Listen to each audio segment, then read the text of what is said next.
In the middle of the night, local police finally catch up with ex-Lieutenant Dmitri Karamazov. He's dragged out of the dark with his hands smeared in fresh blood and his pockets stuffed with cash. His father, a man Dmitri has publicly threatened to kill, has just been bludgeoned to death in his own garden. It looks like the simplest conviction in history. But instead of begging for mercy or confessing to the crime, Dmitri shouts a phrase that leaves the investigators completely baffled. "I am a scoundrel, but not a thief." To the people of his town, Dmitri is the definition of a lost cause. He is a disgraced soldier and a reckless gambler who has spent months in a drunken, violent spiral, driven entirely by an obsessive pursuit of a woman named Grushenka. He is a man who seemingly has no bottom. Author Fyodor Dostoevsky places this walking disaster at the center of a complex psychological maze, using a man of pure debauchery to explore how anyone, no matter how far they've fallen, can find a path to spiritual redemption. The secret to that arrest lies in a theft Dmitri actually did commit. Months earlier, he took 3,000 rubles from his fiancée, Katerina Ivanovna, intended for a bill. Instead, he used it to fund a wild multi-day binge with Grushenka, the very woman he was leaving Katerina for.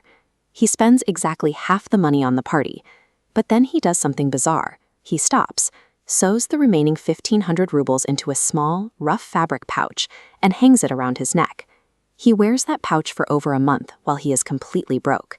He tells himself that as long as that money remains untouched, he isn't a thief, just a scoundrel who spent half. He is desperately holding on to the possibility that he might one day return the rest and reclaim his honor. Dmitri continues to drink and fight in public, but for weeks, that 1,500 rubles sits undisturbed against his chest. It functions as a silent, stubborn boundary, a single line in the sand that his conscience refuses to let him cross. This internal struggle peaks on the night of the murder. Dmitri is lurking in his father's garden, gripping a heavy brass pestle. He is staring through the window at the man he hates, his own father, who is currently trying to lure Grushenka away with a bribe. He raises the weapon with every intention of killing. The rage is absolute.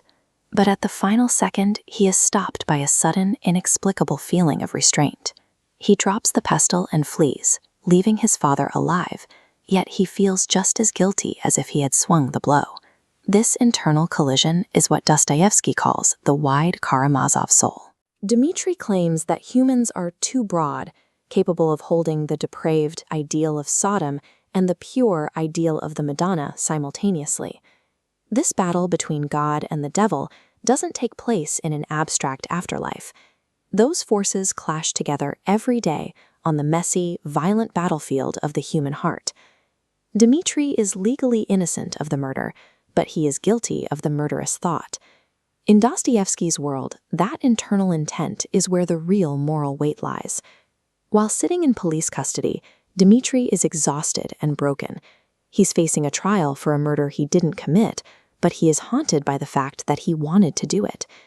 He falls into a fever dream where he is driving across a barren Russian steppe. He sees a row of starving peasant women, and one is holding a freezing, crying infant. He asks his driver why the babe is weeping, why its arms are bare, and why no one is helping. For the first time, Dmitri's focus shifts away from his own drama.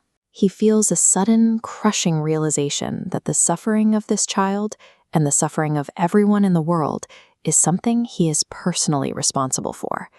He wakes up with a new philosophy, that everyone is responsible for everyone else.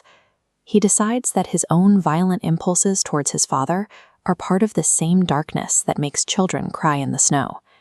This is why when the jury wrongly convicts him, Dmitri doesn't scream for justice. He willingly accepts the sentence of 20 years of hard labor in Siberia. His logic is simple. While his hand didn't swing the pestle, his heart did.